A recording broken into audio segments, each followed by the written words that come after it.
حرصنا الحرز للمنى حبرنا هو الماجد للعلا.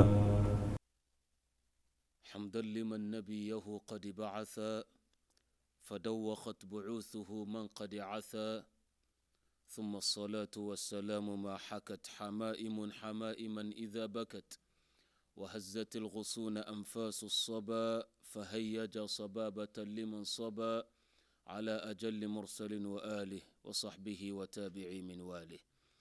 أما بعد, to our brothers in faith and our sisters in Iman, when I began I said Hamdan liman nabiyahu qad ba'atha. What is the i'rab of Hamdan that I started with?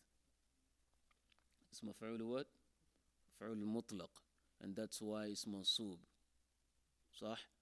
Because in Arabic when you start with mubtada it has to be marfu'. But I started by saying hamdan, even though the word hamd is a noun. But I did not say hamdun. I said hamdan li'annahu maf'ul mutlaq. I told you in Tricks of Midday Thieves, we will be learning Arabic along. So this is for those who want to learn Arabic. Now welcome back to the United States of America. Let's speak English. So Tricks of Midday Thieves. The thief of today's thief is called Nafikhul Qir. The first thief, if you recall, was Iblis, the founding father of the University of Armed Robbery, right? And then we talked about Shuwaya, right? The tricky lady that messed up someone's life. Today, by the permission of Allah, we will talk about Nafikhu al-Qir.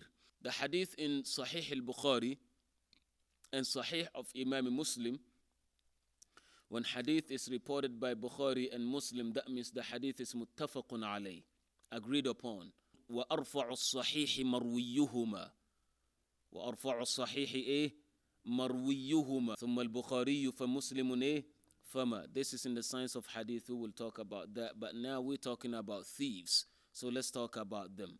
So Prophet ﷺ said, beware of Nafikhul Qir. So in Sahihain, on the authority of Abi Musa al-Ash'ari, قال صلى الله عليه وسلم إنما مثل الجليس الصالح وجليس السوء كحامل المسك ونافخ الكير فحامل المسك إما أن يحذيكه منه فحامل المسك إما أن يحذيك وإما أن تبتاع منه وإما أن تجد منه ريحا طيبة ونافخ الكير إما أن يحرق ثيابك وإما أن تجد منه ريحا منتنة. Meaning, the similitude of the good company and the bad one is like Hamilul Misk, the owner of perfume, and the one who blows in the blues, meaning blacksmith. So Prophet ﷺ said, as for the former, meaning Hamilul Misk, the one who has the misk, his similitude that Prophet is coined in ﷺ, he said, if you accompany someone who sells misk, you have one of the following three benefits. The first benefit, he might give it to you free of charge. The second benefit, وَإِمَّا أَن تَبْتَاعَ مِنْهُ, or you buy some from him, and that's still a benefit. وَإِمَّا أَن تَجِدَ مِنْهُ رِيحًا طَيِّبًا, or you may smell a nice fragrance from him. When a person puts perfume, you smell it, and that's why a person can steal perfume and put it on and run away. You may take somebody's money and put it in your pocket, but when you steal perfume, as you're going out, it diffuses, right? As for Nafikhul Qir, the blacksmith, Prophet ﷺ said it's one of the two. Obviously, it's not going to give it to you, so it's only two. As for Hamilul Miski, was what? Three. But Nafikhul Qir, blacksmith, is only two. Either he will burn your clothes, or you will what? Have a repugnant smell from him. Because it does not smell what? Good at all. So Prophet ﷺ said, bad company is like Nafikhul Qir. How will Nafikhul Qir be a midday thief? We know obviously what time do they blow? During the day or at night? So during the day when you come to him, you think you are aware. You think you are, vigilant enough to know when your cloth is what? It's burning. You may think you will know, but as he is blowing, first he will fill it up with air and then so as he is pushing it down, Prophet ﷺ, he is telling us you may not even know where it will get to you. You don't know. So he said a bad friend is like nafikhul kir. You accompany that person, you keeping him company, and you taking him as a friend. First thing is that he will be saying stuff, and his mouth is like when he's blowing. What is coming out of his mouth will begin to fill your heart. Even you don't believe in him, but his words may have impact on you later on in life. Person's evil is easily remembered than what?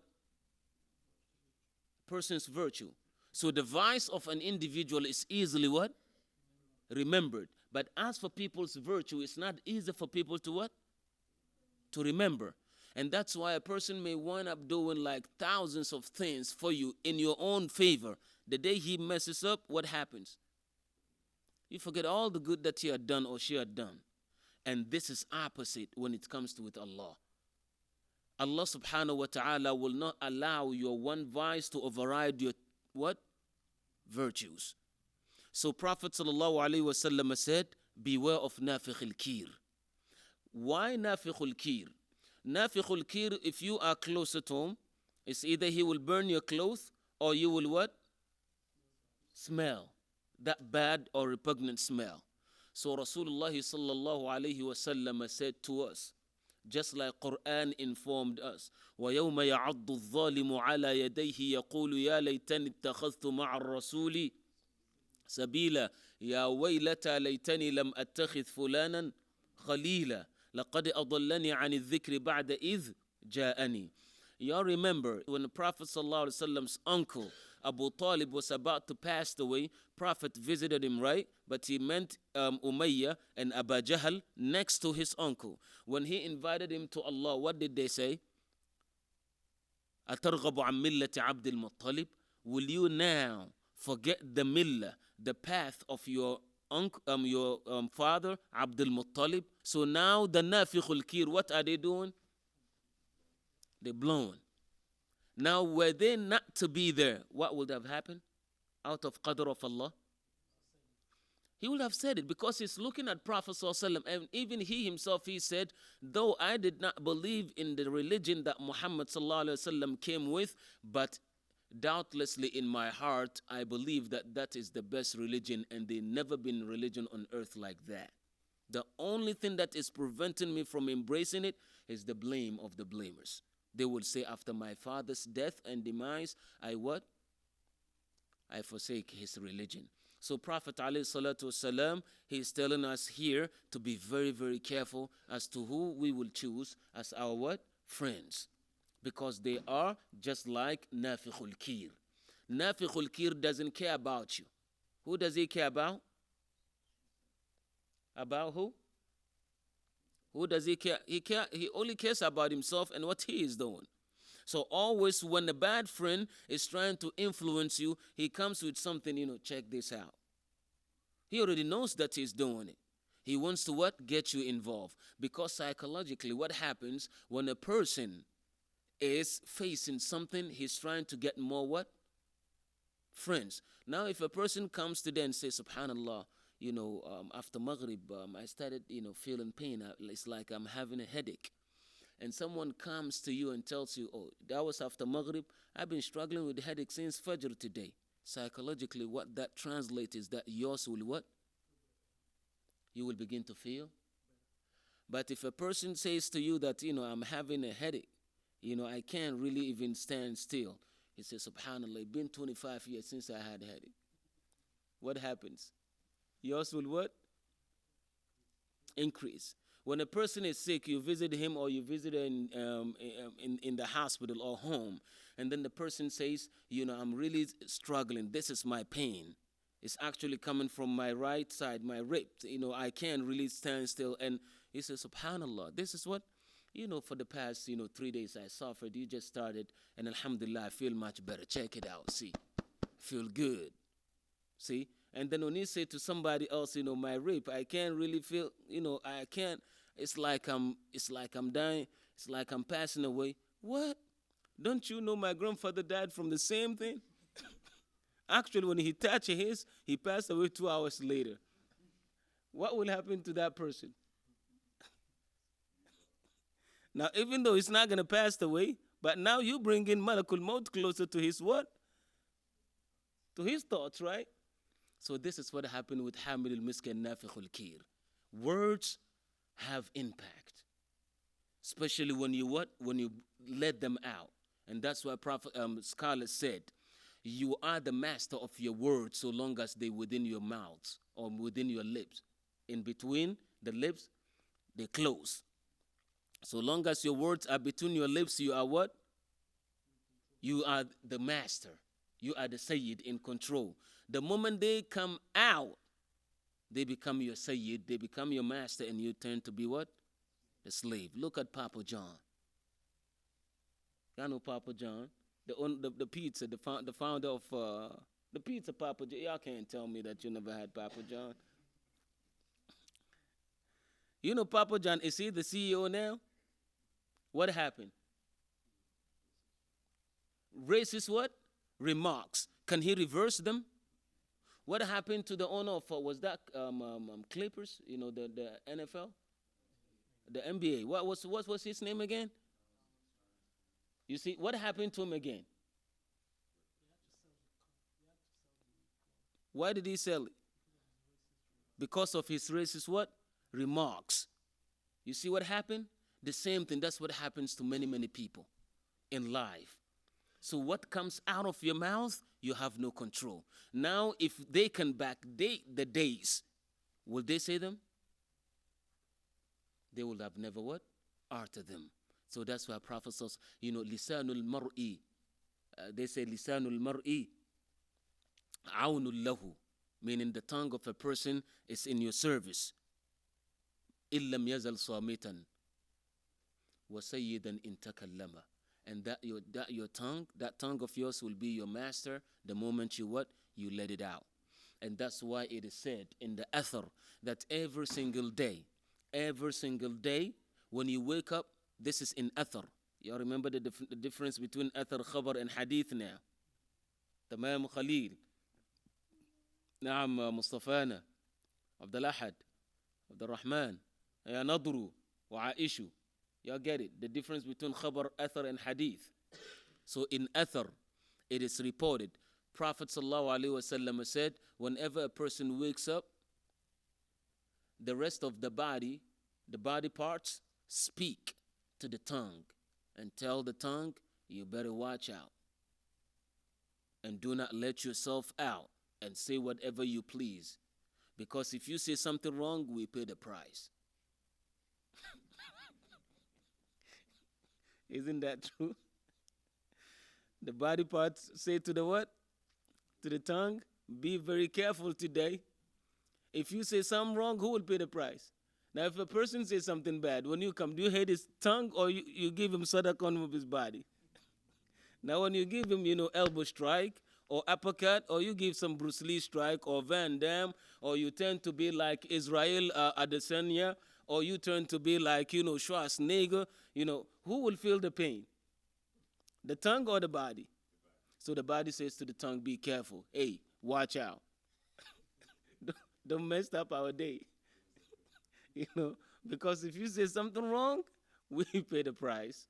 So every single day, Prophet ﷺ mentioned that that's what the body parts say to what? To our tongue.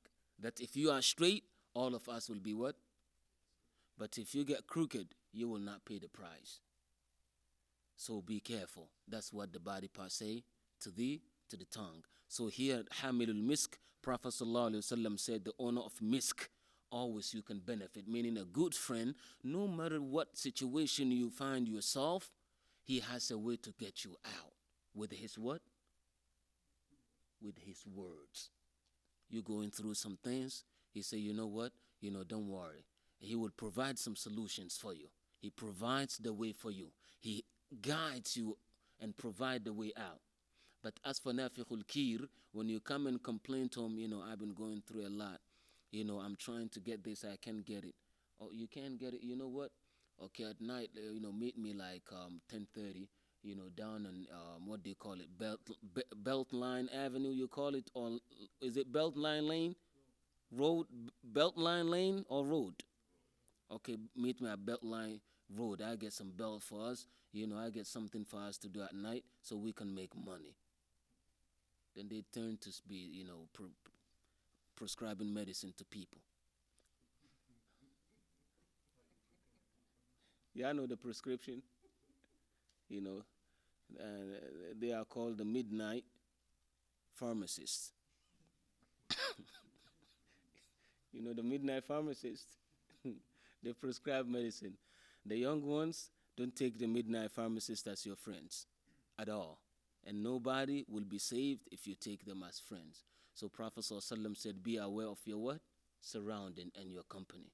And do not take nafikhul kir, because when he messes you up, he does not have what? He doesn't have mask on. It's broad daylight. It's putting his thing and pumping. Will you come and blame him when you see him doing his thing? Will you blame him? He's at work. That's how bad friends are. You think they're advising you, but they're at work. Seriously, being employed by their master, Iblis. And I ask Allah to save the young ones. And I ask Allah subhanahu wa ta'ala to bless all of you. Ameen. And also be aware that tomorrow Fajr, when you wake up, what will your body part say? Watch out. You say, hey, watch out, Aki. Don't be saying stuff. Don't be saying stuff. Muhammad Ali, when he changed his name, what happened? Y'all remember the boxer, Muhammad Ali? Yeah, from Cassius Clay to Muhammad Ali, when he changed it, what happened? They stripped him of his titles, right? And he wasn't able to box. And then later on, he refused to go to Vietnam. And all this. So what happened at the end? When he came back to the ring, those who've been saying, why will you call yourself Muhammad Ali and all that? We don't accept you as Muhammad Ali. And his opponent said, no, you're not Muhammad Ali. You're just clay. You're not Muhammad Ali. So when he began punishing them in the ring, he will keep on. He said, what's my name? What's my name? That's what happened, right? Like, he can knock them out and just finish them. He never finishes. What's my name? He's asking, what's my name? And you know how Ali goes? So what put them in that position? Because if they have said your name is Muhammad Ali, he would have finished them. But he said, I'm not going to knock you out. I will punish you. That's what he used to say. I will punish you when I get in the ring. And he used to punish them. He used to whip them. And sometimes they're going down, no, come back. What type of fighter would be bringing his opponent back? Only Muhammad Ali. We ask Allah to have mercy on him, to forgive him, and his whatever faults he had done, we ask Allah to forgive him and to bless him with Jannat al-Firdaus. Ya Rabbi Ameen. So this is how it is, our tongue and who we keep as our what? Friends. That's what Prophet ﷺ asked us to be very careful. هذا والعلم عند الله. Tomorrow we meet you with another midday thief بإذن الله تعالى. والسلام عليكم ختاما وابتداء. حرزنا الحرز